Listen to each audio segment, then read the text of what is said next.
getting off to a great start. Sorry about that, guys. Twitch seems to have crapped out for a second there. My max bitrate is 3000, which I feel like is pretty big. So I don't think that that's the problem. It might just be Twitch tonight. Hey, Juxta, how's it going? When you talk about the bitrate, you mean encoding, like right there. That should be high, right? At least all the jitters are coming out now, though. Yeah. Is too high a thing? Yeah, because if it's too high, then our internet can't send it fast enough. Oh, okay. Well, there we go. Let's see if this helps at all. But guys, this is Juxtaposition. Hi, Juxta. I do? Are you sure? No, I don't think so. It looks like it's fine. Alright, we'll see. They say the stream isn't skipping anymore, so maybe Juxta fixed it. Thank you, Juxta. If you did, it seems to be fine now. Or maybe it was just that reconnect that it needed. Who knows? So, yes. So, Skuro, why don't you tell us a little bit about yourself as a gamer? I mean, this is a gaming talk show. We are on Twitch.tv here. So, give us a little bit into the background of you. Well, so pretty much for me, gaming, I never really got into MMOs at all. My background was mostly in FPS games, and then eventually getting to kind of like little adventure games like Mario and Tomb Raider and things like that. I actually had my cousins force me to play 11. It was something that I was convinced was going to be terrible, and I didn't want to be a part of. And I am glad that they absolutely completed me to play this game, because if not, I wouldn't be in this community that I honestly genuinely enjoy. Yeah, I mean... Alright, so what you're saying is that it's your cousin's fault that we have to deal with your bullshit. Pretty much. That's Son fair. of a bitch. Now we know who to blame. Thank you, Yep. Skuro's cousin. Yep. Feel free to blame Balmung, because that's exactly where they're at. Of course, that makes sense. Alright, so another thing that I wanted to do, when it comes to talk show type stuff like this, or late night shows in general, I'm actually a big fan of them, despite the fact that I don't watch them a whole lot. And in particular, one show that I really, really, really enjoy, and I don't get to watch it often enough, is Inside the Actors Studio. I'm not even sure if it's still going on or not. But they have a particular question that they always ask their guests that I sort of wanted to make that a habit on here as well. It's not the same question, but it's of a similar variety. And on that show, they have a bunch of interviews about their life's work, blah, blah, blah, blah, and stuff like that. But at the end, they're always asked, what's your favorite curse word? And that's not the thing that I want to ask, because I don't think that there's a whole lot of answers, and we, not really, cursing on here isn't really a big deal, like probably is on there anyway. But the thing that I always want to know from people, and Visenya, I'm going to have you answer this for me as well, is, Skuro, what was the moment that stands out in your mind that made you a gamer? Ooh. Probably like my late night LAN parties I used to have with friends, like for birthdays and whatnot. Uh-huh. Back in the day where if you wanted to play with a bunch of other people, you actually had to strap your consoles together and use multiple TVs. Yep. I think that was honestly what really put me like on video games for life at this point. Any particular game? We used to do GoldenEye all the time. That was the thing. Nice. I was going to say, if you say Counter-Strike, I'm going to drop you from the call. I don't care what the fuck No. I said earlier. Hell no. I hate Counter-Strike. GoldenEye. Yeah, who's your favorite character on GoldenEye? Odd Job. Oh, come on. That's the obvious choice. He's my man. Now, besides the Small fact that you look target, like you could be dodge. Odd Job, all right? Thinking about it now, we get you. Yeah, you could totally be Odd Job. We get you a nice little top hat to wear. Yeah. All right. So wait. Are you telling me that your friends didn't have like a no odd job ban odd job rule? Because every group of friends had a no odd job rule. Yeah, for sure. There was no Odd Job. So who did you play then? I think I was always between either Bond or Jaws. All right, fair enough. Yeah. Visenya, are you old enough to remember GoldenEye? I played it because my cousins had an N64. All right. What about you? Did you have a favorite character in GoldenEye? Odd Job. Son of a bitch. And what about when Odd Job was banned? I mean, I realize he's the same height as what you are, but you had to have somebody else that you played as. Hey! For those wondering, Mini Bun is Mini because she is a whole 5'1". The Mini Bun is a literal. So you just really connected with that character, Visenya? Mm-hmm. So is there another character besides Odd Job that you like to play? Jaws. Jaws again. I think Jaws was the only other character that I liked playing. If I couldn't play Odd Job or uh, Jaws, I didn't want to play. My favorite character was actually Baron. What was his name?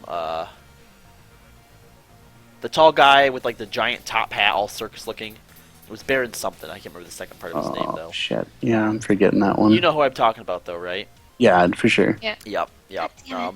It always made it a lot hard because he was a lot bigger target, and shooting him in the hat also counted as his head. So, but Yeah. there it is. Yes, Baron Samedi or Samedi, however it's pronounced. He was always my favorite. I had a cousin who played that game like a fucking pro. Like if Twitch and stuff was around the same way that it is now back when he played, like he would win money at college playing people. He was fucking insane. You can go into the complex level and he would have only grenade launchers on, right? And in split screen, doesn't matter where you were or where he was. He could look at your screen, know exactly where you were in relation to him, shoot a grenade into the air so that it would come down and hit you. Like every fucking time. Like you see stuff like that in Call of Duty where people like lob a knife or something like right as they spawn and like happens to hit somebody. I always thought that was like random luck or something, or maybe since it's at the beginning, they just know, oh, if I throw it right here, hopefully I'll hit somebody at the beginning, right? Yeah. No, he actually knew like how to do that shit, and it was fucking impressive. We gave him our cartridge for a weekend, and he unlocked everything in it for us. There was stuff in that game that you could unlock that I didn't know that you could unlock. He was a fucking pro. Someone asking what happened to Minibun's face. What happened to Minibun's face? I already told him. Is, well, I'm going to show them. When? Is this when Wait, we, can they just whoops. see my big ass forehead? No, they can't see anything right now. Whoops, Ah. I'm not doing the right one. Boom! There. When we have more than one person in the call, it messes up the cameras. So, yeah. When we have somebody in the call, we switch to what is called the mini still. And that is an actual picture of Minibun in her final form. Yes. That is Mini Final Bun's form. final form. That's right. Yep. So, Skuro, let me ask you something, because something that's been going around the social medias. I know everybody in here has heard about it. Everyone's probably sick of it already. I know that a Nero is, and that is the death of two beloved celebrities, David Bowie and Alan Rickman. Right.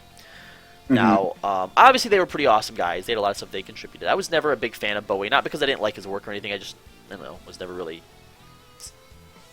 got into it for whatever reason. He was Same here super for me weird. personally. That He was was the really issue weird. I always had. Yeah, and you know what? They've been playing a lot of Bowie on the playlist where I work, like just tons of Bowie all the time. And I like his stuff. I just shit's never on really loop. got into it, right?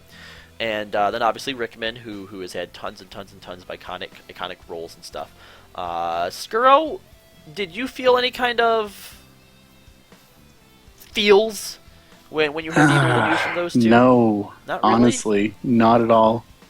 I mean, and I heard Alan Rickman's pretty good on Pride and Prejudice. Have you not seen a bunch Fuck of Rickman's you. stuff? No, honestly, I've only seen him once in a Western and another time in which I think he co-starred in a like a kind of a documentary about Wait, wine. Hold on. Are you saying you've never seen Harry Potter? Okay, no, I've seen Harry Potter. Oh, But see, okay. that's like the more obvious one where I'm like, Well, I kind of just obviously. assume that everyone's seen that one. What about Die Hard, man? Oh, Oh, my no. god, he was so great in Die Hard. Right, that Favorite was Christmas movie. Yeah, that was like his breakout role. Yeah, it was. So Okay, you've seen, so, yeah, you've I've seen seen a Die few Hard of them. too. All right, so yeah, you've seen a few of them then. Okay, cool. Yep. Thor Carson pointing out that David Bowie, was pretty iconic in Labyrinth. I have seen Labyrinth, obviously. I feel like that I remember David Bowie more as an actor than I did as a musician. Yeah. So Same. yeah. And So to be honest, I've heard so much about Labyrinth, and I've wanted to watch Labyrinth. I've never brought myself just to sit down and be like, all right, let's watch this. it's fucking weird, man. I've heard it's a complete like acid trip kind of movie. Yeah. It Yup, is. It's pretty weird. You know what? On that note of being pretty weird, we're going to go ahead and see if we can't bring in our next guest for the night. Let's see if they pick up. Now, Skuro knew that I was going to try and call him. I gave him a heads up, right? This next person does not know that I'm going to call them to bring them in tonight, but they're another person that a lot of people here in the chat are going to recognize as being on the show before, right? So let's add to the group call. Mr. Caller. Excited.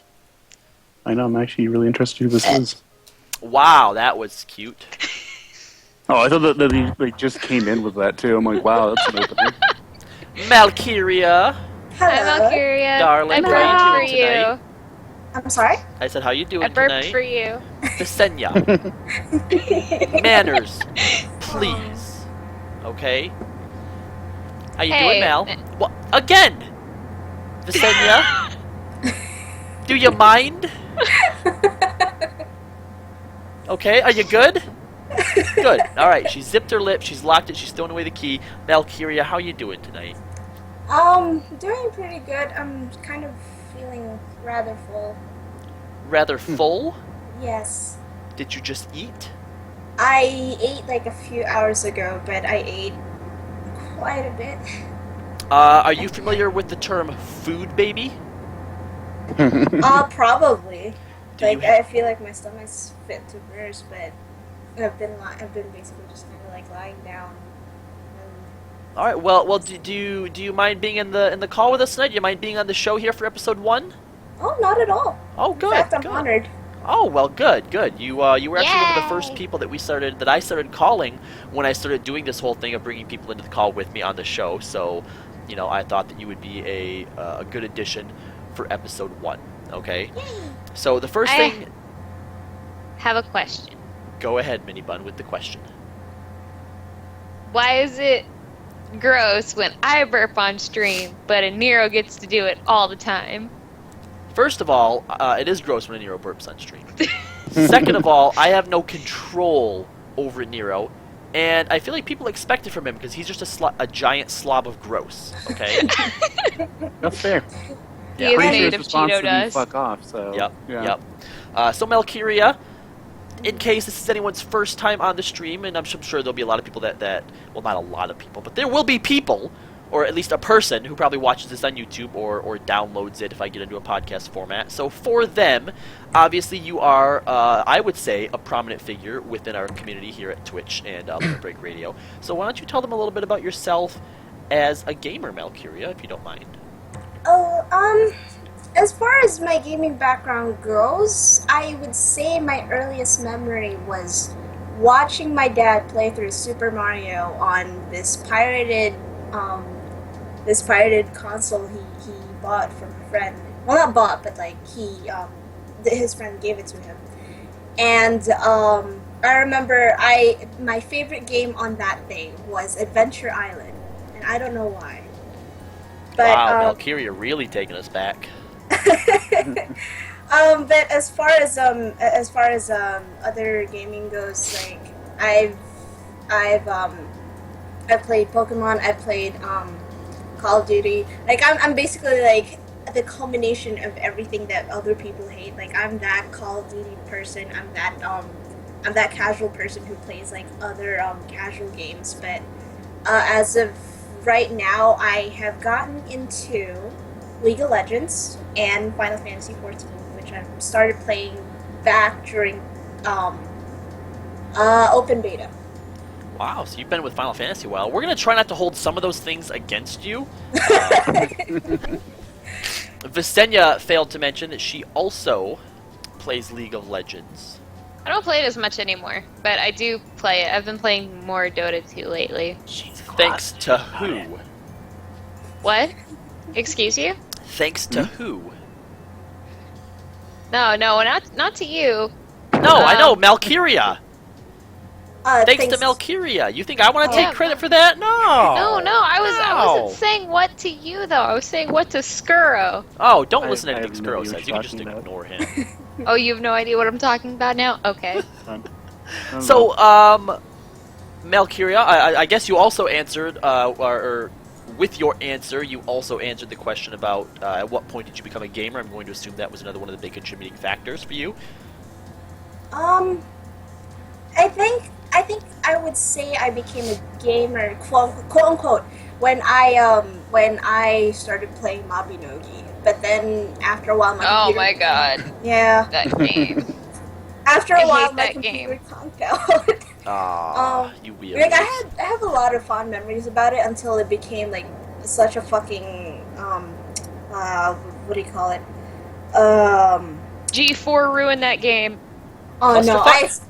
not even like a clusterfuck, but like when it started being a sellout to basically like they even went about changing the slogan because Mabinogi used to be known as they had like this little slogan, your fantasy life.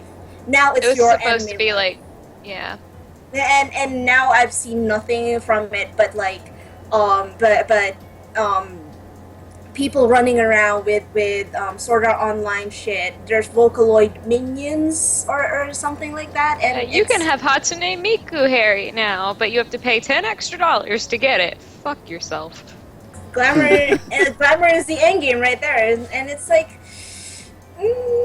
I wanted to get back into it, but no, that just kind of like turned me off. We've, How uh, long ago? we've got when did you we got s- Minibun's camera back up, just so you know. Oh yeah. And just because I want to mess with people out there like Juxta who have OCD about everything being perfect on the stream, when you talk, you can actually see like the little blue border that lights up around your name on Skype, flash and flicker. And I know that's gonna fucking drive people fucking crazy. Yeah. We Juxta. Yep. So you played Makinogi, the Weeaboo online game, until they fucked it up with pay-to-play stuff, basically. Wait, right? wait. Well, can until they actually became weeaboo sellouts. Oh, okay. That's coming Can from I me. ask you? Can I ask a question? Sure. No. Yes, I'm kidding. Go ahead. Ask your question. When did you start playing Mabinogi? Did you play it like early on? Because I played it G1 to G4 and then stopped. I think I started playing around G6 up to. You missed the best part of that game then. I apparently did. I was late to the cavalry. I was absolutely late to it. Because that big ass continent that they added ruined that game.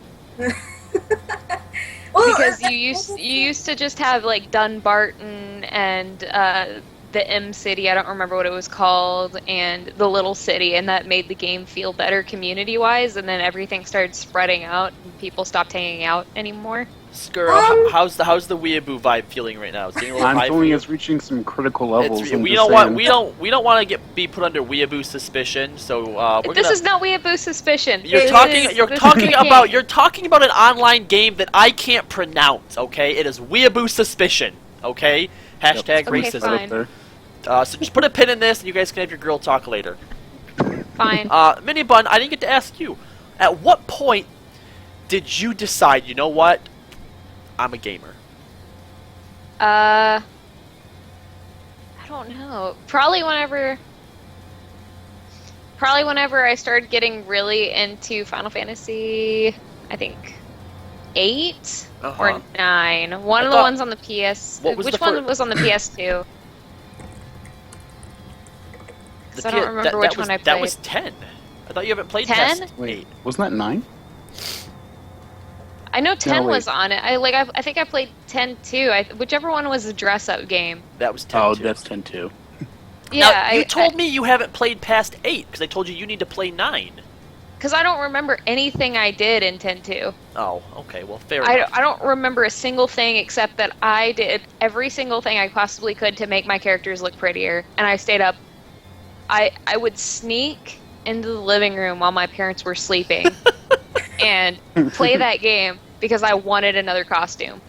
You know what the worst part of that game was? Was that one of the best costumes, Lady Luck, was locked behind some bullshit minigame that involved fucking math?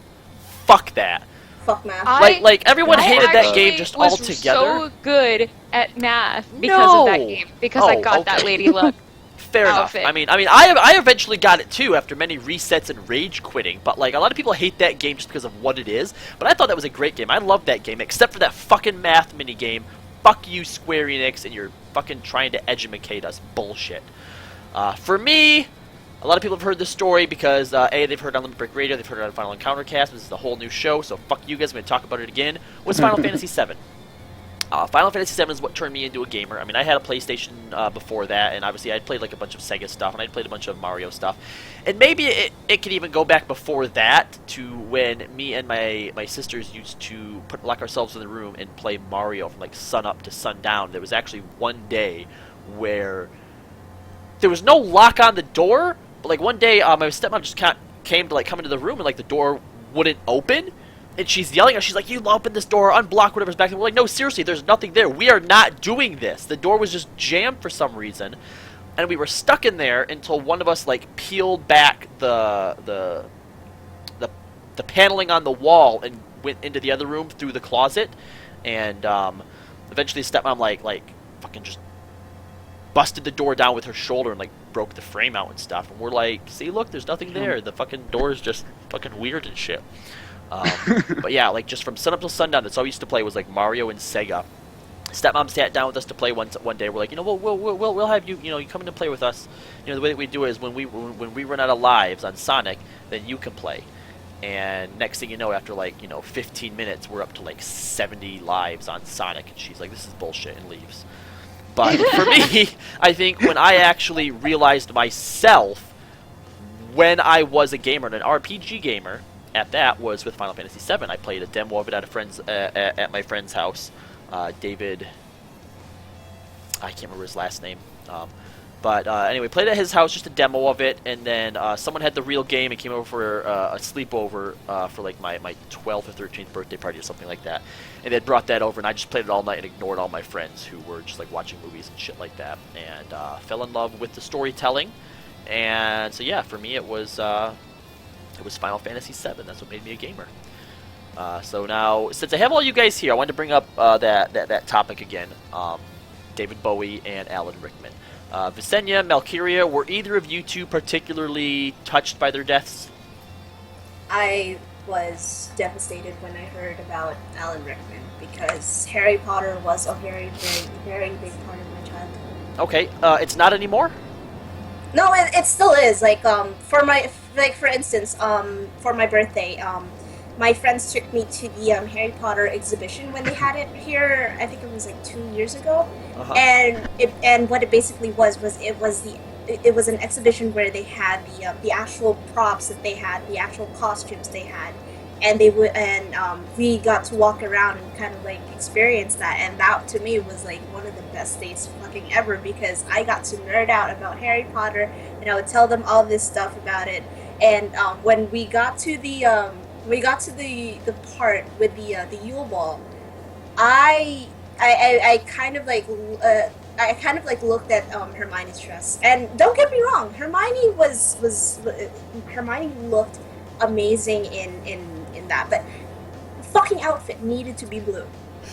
that was literally the thing that bothered the shit out of me because that thing was blue in the fucking book. And what bothers me is that they made Dumbledore like this angry old man in 4, and I'm like, no, he's supposed to be sweet. Oh my god.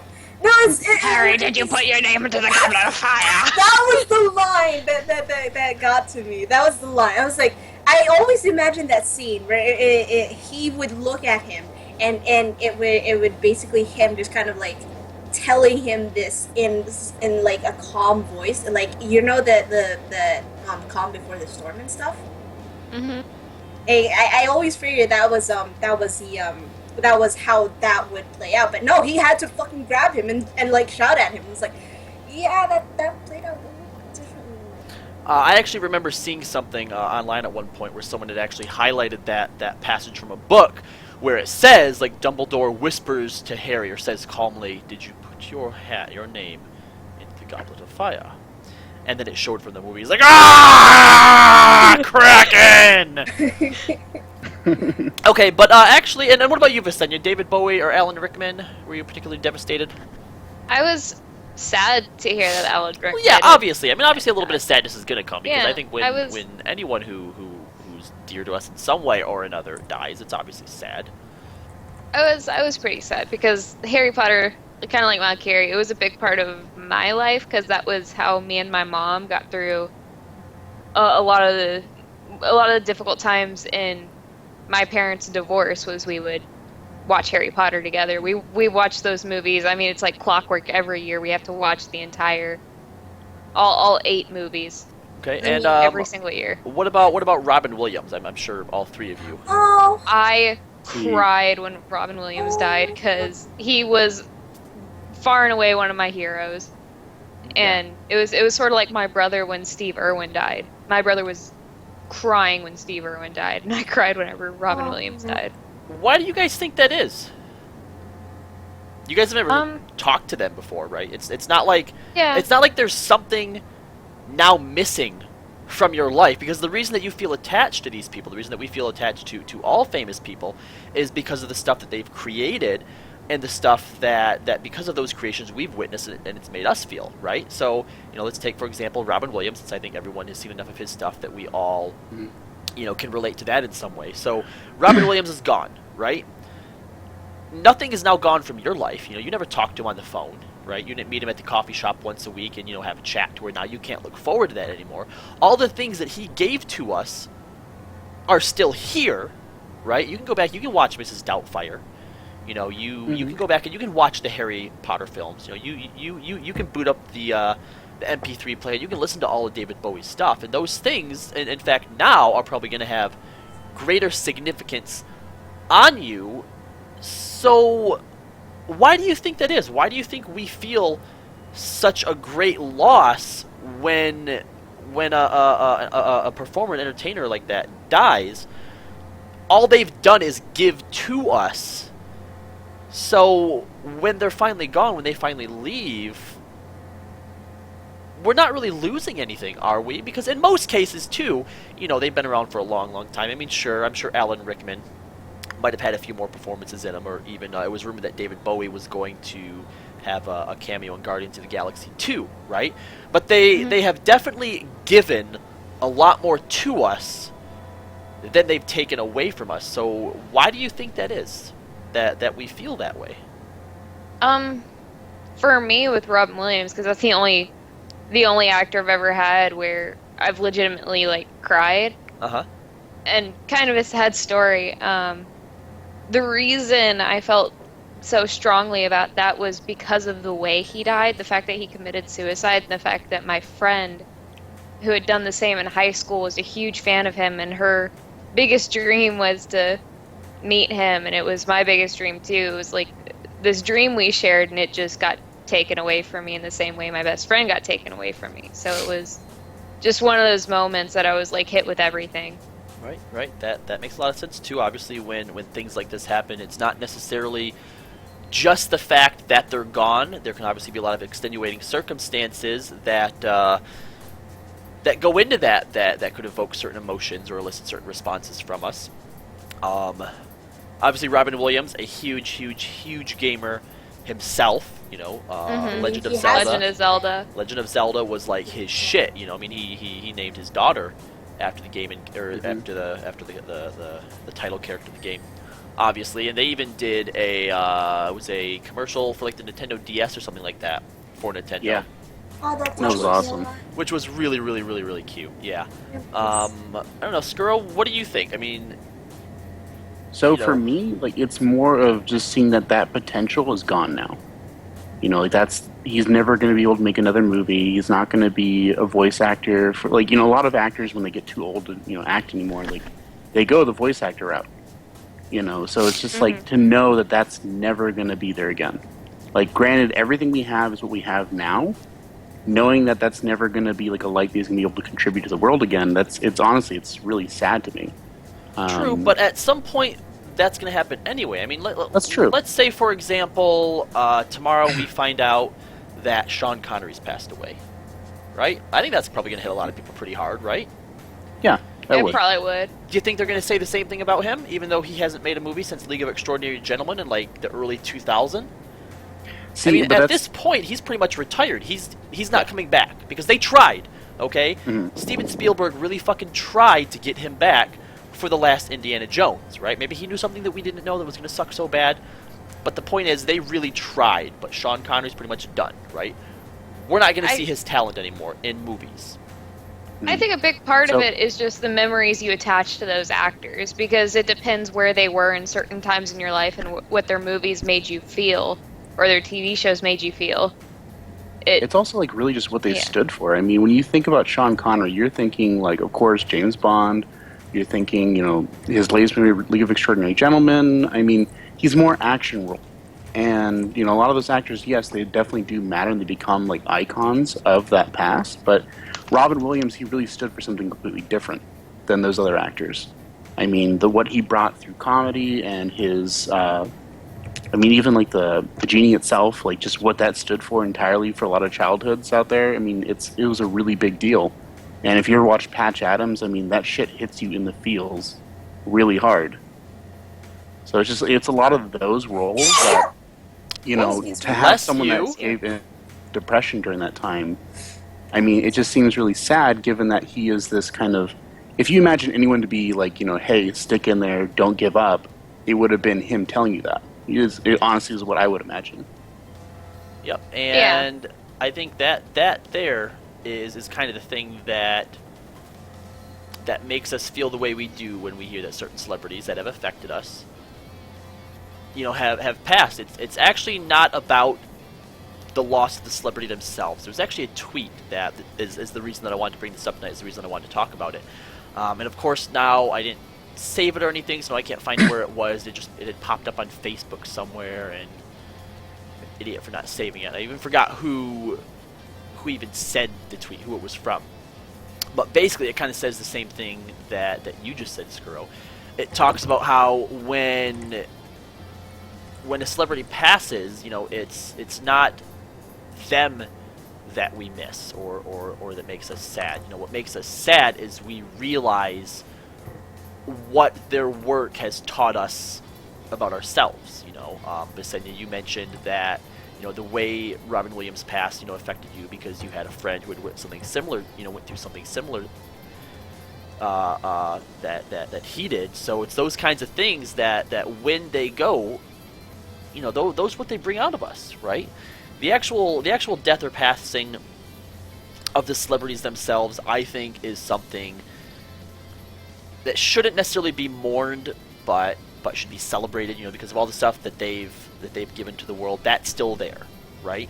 Mm-hmm. Skuro, you talk about the genie in particular. Yeah, that was a great performance. That's not going anywhere. People are gonna remember that and have that for the rest of forever, right? Yeah, for sure. Celebrities actually, in theory, live on longer than anyone else does because of the stuff that they've contributed, right? Mm-hmm. So that's one of the things I kind of wanted to talk about tonight. I mean, obviously people are all like, oh, it's been a terrible year. We've already lost Rickman and we've lost Bowie, but the thing is, we haven't lost them because what they've created is still there and it's not going anywhere, right? And they'll still have that. And it's just like Freddie Mercury. When Freddie Mercury passed, a lot of people were sad, but I mean, he's still on the radio to this day. Queen songs still play on the radio. We all still remember We Are the Champions, Bohemian Rhapsody, Somebody to Love. Those are all songs that we have connected with on one level or another if you're a fan. Yep. But Mel, I did think you want to add anything to that? I was going to say like I guess the reason that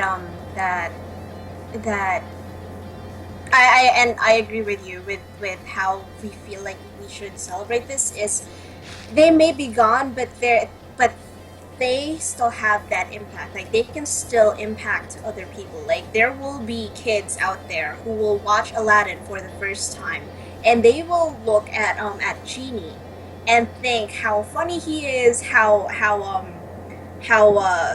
lively he is. They will watch Pan if they do that, or hell, like if they watch Flubber, like and they'll see this jovial man just having so much fun, and like he'd still be able to bring a smile to other people's faces. And I feel like it sucks that they died that way, but the impact that they have will still be there. It's just it's just, and as Skuro said, it's the loss of that potential that I think resonates with a lot of people. Like, it's just, you never really think that these people are really like are Mortal? yeah. Hmm. Scorpio and the Scorpio 1401 in the chat, basically echoing those same sentiments. He says, "I think it's just the fact that we think of famous people as kind of immortal. I mean, you know that they're eventually going to die, but they just feel as if they could be immortal, and when they pass, it brings a reality check and a shock. But I would argue the opposite. There is, I'm probably going to get this wrong on exactly where it comes from, and honestly, I know that there's probably a shit ton of different religions or backgrounds and beliefs that echo this sentiment, but I feel like the one that I have probably heard it most used with is like Northern European sort of areas, that when people die, they don't leave this plane, and that they do become immortal because they live on in our memories, and as long as we remember them, then a part of them will always remain here. And in the case of performers and entertainers like David Bowie and Alan Rickman or Robin Williams, is their stuff is going to be around forever. You turn on your TV, you flip on a CD player, and there they are. And I would argue that there is immortality, and those type of things are never going to die, right? They live on now in our TVs, on our movies, and our radios, and stuff like that. So, And when obviously, you think of like Beethoven and how long he's been going on, God. I mean, he's not as popular, but fucking rock star. the dude. fact that song is still Fuck around. you, fuck you, Beethoven isn't popular. He's a fucking rock star. Dude was fucking still writing shit deaf and blind. Are you crazy? It's true. But I mean, that is Insane. literally the closest to immortality I think anyone could ever expect. Yep. So, I don't know. I thought it was interesting. I've never been particularly devastated by a celebrity death. I mean, yeah, obviously you hear it, and it does suck. It does suck. But it doesn't have to be a celebrity death for death to suck. But some people, really, really, really have a hard time with it, and I guess that's something I've never gotten, is as much as death does suck, I choose to embrace what the person who has passed has created and given to that world, and instead of, looking at what you've lost, instead embrace what they've left behind, because those are their true gifts to us and to the world. I think honestly, Robin Williams is the first time like a celebrity death ever touched me in any way. I mean, like when you think of like Heath Ledger, even the two most recent deaths, it never really connected with me or mattered all that much to me. I mean, I watched the movies. I never really got into the books, and I mean, when it came to Snape, I thought honestly, like from what I did read, which was like literally the first book, I was like, okay, I could see how he's a really great choice, and I even heard that apparently they modeled the character after him to begin with. But it was one of those things where those really didn't hit home with me as much as Robin Williams did. Like, to me, he was literally, honestly, what made me feel great about just doing comedy bits and animation. As an animator, that really did connect with me. So, I mean, that's literally the closest I've ever gotten. Like, when Michael Jackson passed away, all that, it just never really hit home for me. Yeah, and it's always sad when a comedian dies too, especially in that way, because it's that old saying, "Who makes the clown laugh?" It kind of makes you realize that even though they make everybody laugh and everybody feel happy, they have their own problems. And it's like what they have to give to do that too. That's the other part that just kind of makes you really sympathize. Yeah, and he was struggling with depression, and that kind of like when that happened, that kind of inspired me to basically try harder with my struggles with depression, and it made me feel like I at least owed this man that much. Yeah. Yeah. I think that when Betty White eventually dies, it'll kind of be the same story with a lot of people, is because, she's this funny person. So I am iconic. I mean, when even a Nero admits that someone going is a great loss, that's that's when you know things are getting serious. So, all right, guys. So I wasn't really sure how a lot of this was going to go today. You know, I mean, look, these were my notes that I just jotted down really quick while I was like laying on my bed earlier, dying and playing Record Keeper. All this stuff that you see on screen right here, I kind of did in like 20 minutes time. That I just kind of tossed together. I kind of like how it is so far. I don't know, maybe it'll change up a little bit, maybe it won't. I'm not really sure. But yeah, honestly, tonight I had no idea how things were going to go, what the format of this show was really going to be, and I kind of expected it to crash and burn and just flame out in epic proportions, which is why I brought Skuro on here, because then if it did, I could have blamed him for it. That's fair. But, Fair. yep, I do want to thank you, Skuro, for joining us tonight, and Malkyria, too, as well as my cohort, Minibun. It's been an experience. Even though we do kind of technically do this every night, it was still kind of weird and different, you know, officially doing it. Yeah, And, this time we actually had topics. Like, what? Well, I mean, topics have sort of like came up before. You know, I mean, there was the one night that we had Joe Never on, and you know, we talked about like Marvel and That was DC amazing. stuff and like Star Wars stuff. So we do often, when we do this late night, we do have a lot of really compelling, really interesting topics to talk about sometimes. You know, but when we actually decide, like, all right, this is a show now, it's just something's different about it, right? But I like it. Yeah. I enjoyed it. It did. I thought that it worked out well. We were up to 60 people at one point. We're sitting at 47 now, so not much different than what a usual night was. So, if there is anybody else here who is new tonight and you've liked what you've seen, make sure that you first of all hit the follow button. I'm here just about every night now in 2016. I don't know if I'm going to be able to keep that up or not. Sometimes it's for a little while, sometimes it's for a long while, sometimes I talk, sometimes I don't. But hit that follow button if you liked what you saw here tonight. Come back and hang out with us. Go to limitbreakradio.com if you are interested in Final Fantasy XIV and you want to check out some of the podcasts that we have dedicated to it. And also go to twitch.tv/FinalEncounterCast, which is also right down there, everything you need to know. And follow us there. Go to FinalEncounterCast.com if you want to check out some of our game-related podcasts. But otherwise, that's it for us tonight on the Late Show with Kallo Landis. If you want to stick around, I am going to take just a short break here, but then I will be back to do my usual streaming stuff and just play some games. I'm not sure what I'm going to play yet. I just will have some leveling of the Dragoon to do on Final Fantasy XIV. But of course, I really want you guys to come back and talk with me and chat with me on there. So again, thank you everybody for stopping by to hang out and say hello. I'm Kallo Landis, this is Minibun, and we will see you again whenever I decide that it's time for this to happen. Bye. Hopefully next episode won't be as depressing. Hopefully funny topics.